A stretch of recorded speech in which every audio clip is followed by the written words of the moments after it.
Okay, so I wanted to make this video for a long time, and it's really just about how music and how all these different genres that are in the title really relate to just, being a free individual, and just having that nonchalant attitude and really just going for it and being spontaneous in life. So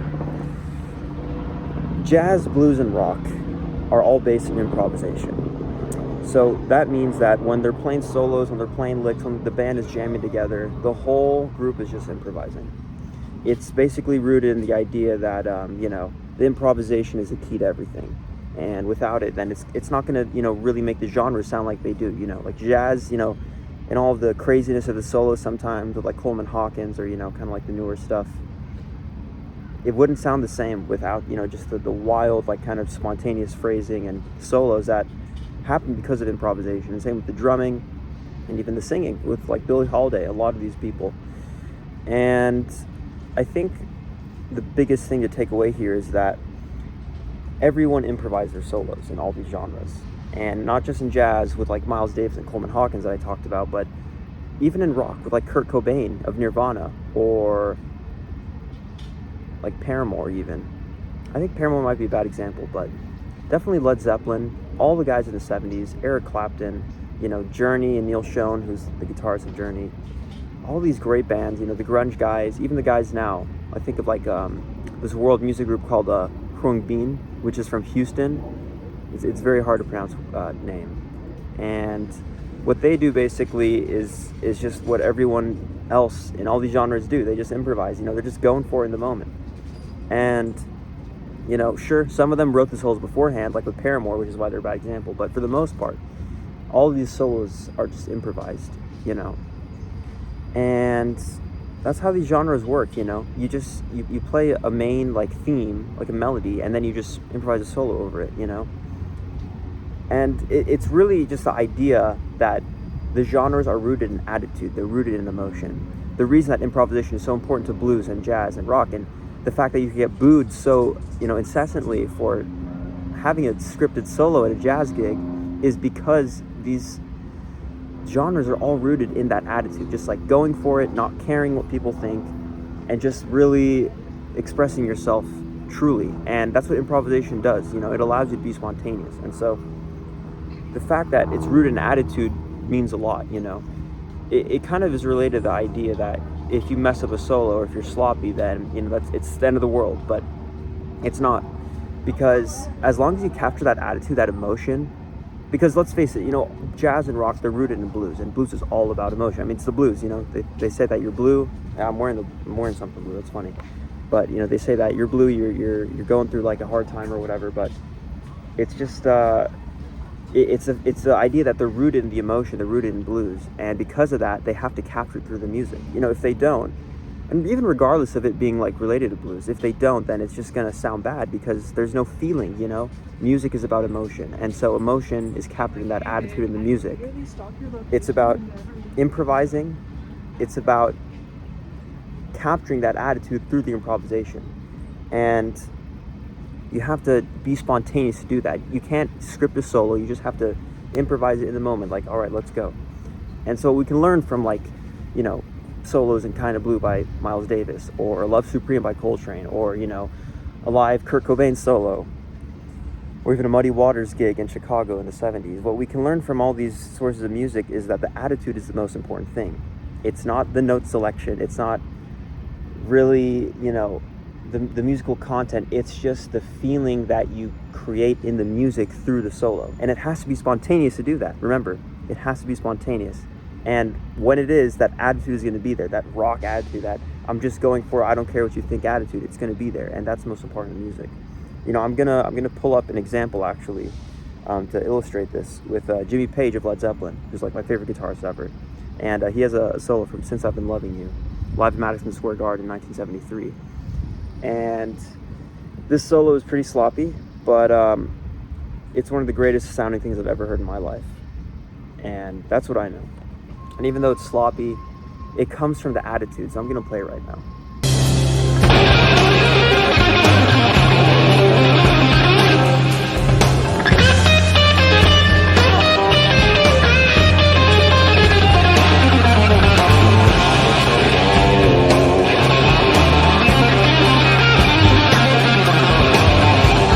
yeah, he definitely misses notes. He lets some open strings ring, but man, it sounds so freaking cool. It sounds so just rock, you know, and he really captures that emotion and that just like kind of grit and that bluesiness in the song, because it is a blues song. And you know, it goes back to the idea that, you know, as long as the attitude is there, as long as you capture that feeling, then that's all that matters. You could mess up as much as you want, you could screw up all the notes, but as long as you're playing with that feeling and you show that to the audience through your playing, then you've done your job. You know, you're gonna mess up when you're spontaneous, but it's okay, you know. And you know, this is where I feel like the music, jazz, rock, and blues, and you know, the soloing, it can go directly into life. You know, everyone says be spontaneous. You know, oh, you just have to, you know, just be yourself, be spontaneous. And really what they're saying is just, you know, just stop thinking so much, you know. Don't overthink things and just be yourself, you know, because when we are ourselves, we're just instinctual. We're not thinking, you know. We're just kind of existing. And when these guys are playing these kinds of solos, they're just existing. They're not thinking. They're not analyzing. Okay, I'm gonna play this note. I'm gonna play that, you know, and then I'm gonna throw this in. You know, it's gonna be so cool. I mean, to a degree, I mean, sure, they do that, but they do it so much and they repeat it over and over through so many, you know, sessions of improvising and so much playing with that feeling, with just that spontaneous improvisation, that they end up having that as second nature, and they don't have to think so hard about it in the moment. Because John McLaughlin said this. He's a jazz guitarist, actually, played with Miles Davis. He said that when you're playing, you're not thinking, and when you're thinking, you're not playing.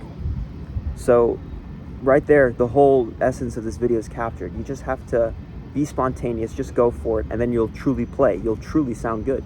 You will, because it captures that attitude, and that's what rock, jazz, and blues have in common that is so important. Yeah, there's another quote I want to reference from George Benson, where he says this in a Rick Beato interview. And I remember Freddie Hubbard coming to me, John, man, I tried to play that solo. Even the great Freddie Hubbard, talking about himself, couldn't play it. You know, I said, yeah, well, I don't know. I'll just be playing what I feel, brother, that's all. It's so profound. I just play what I feel.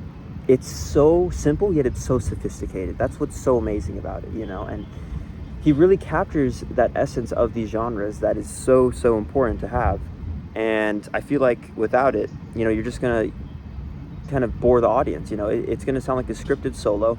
If you're not improvising, and if you're not just playing something in the moment that isn't scripted, that, yeah, if it isn't scripted, if you're not playing that kind of stuff, then the audience is just going to lose interest, because it sounds so calculated and academic, you know.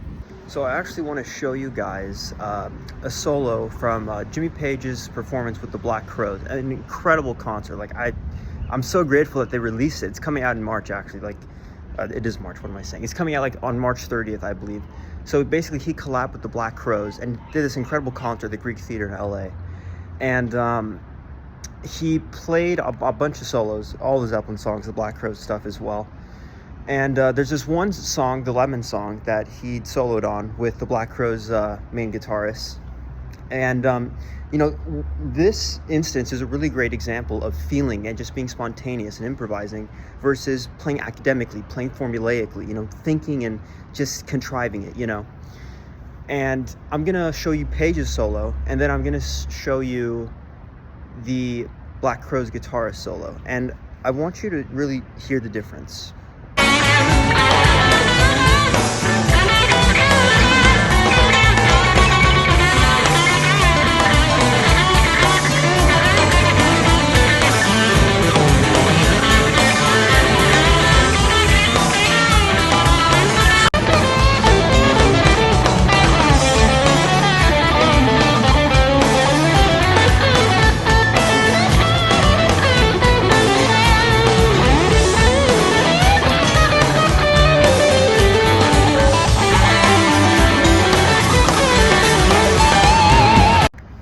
So Page's solo, you know, it's messy, you know, like, don't get me wrong, you know, it's not perfect, but it definitely has that feel. It has soul, and that's why it sounds so good. It sounds great, right? Like, it sounds really good. If you don't think it sounds really great, then you got to reevaluate your taste in music. I'm sorry, but it's a really just heartfelt solo. It has that passion.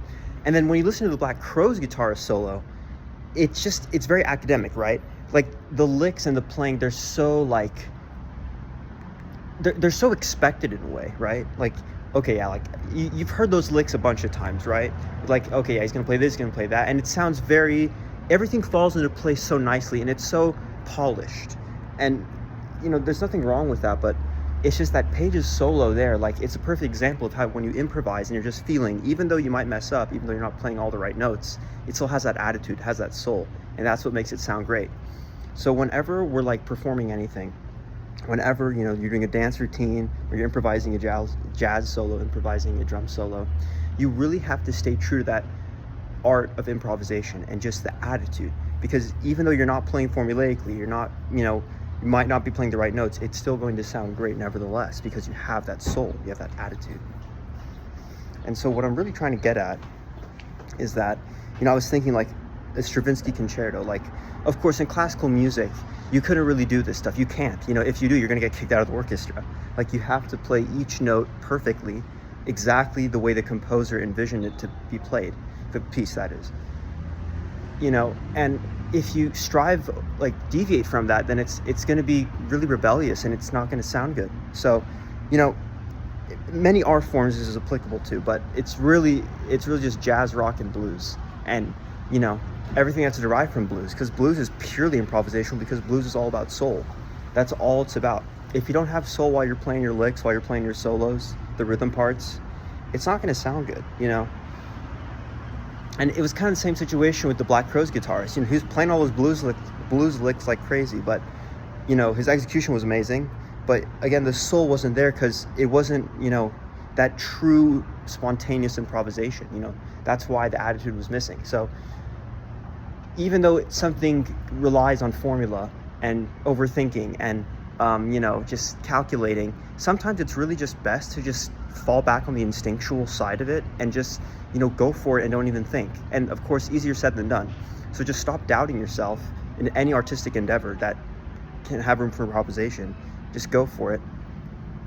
And yeah, you just have to turn off your brain and just do it. Just go for it. And it's way easier said than done, but a lot of it just comes from self-doubt, and thinking that, oh, I have to be like this first, I have to do this first, and then I can be like this. It's like at a party, like you're saying to yourself, oh, I have to talk this way, I have to be this way, and then maybe this person won't like me because of how I am, and you're just constantly overthinking. And no, you're completely wrong. You just have to be spontaneous, i.e. be yourself, without thinking and being instinctual, and then you'll truly gather people around you, because people will see that and they'll feel it. I've noticed that when we talk in such a calculated kind of fake way, like, oh, hi, how are you, and we're insincere with what we say, we end up just kind of, other people can see that, other people they can sense that. But if we're just being like instinctual and we're not thinking and we're just truly being ourselves without overthinking anything and overthinking our behavior, then that'll gain the respect and admiration of others way more than if we were just calculated and we were insincere with what we said.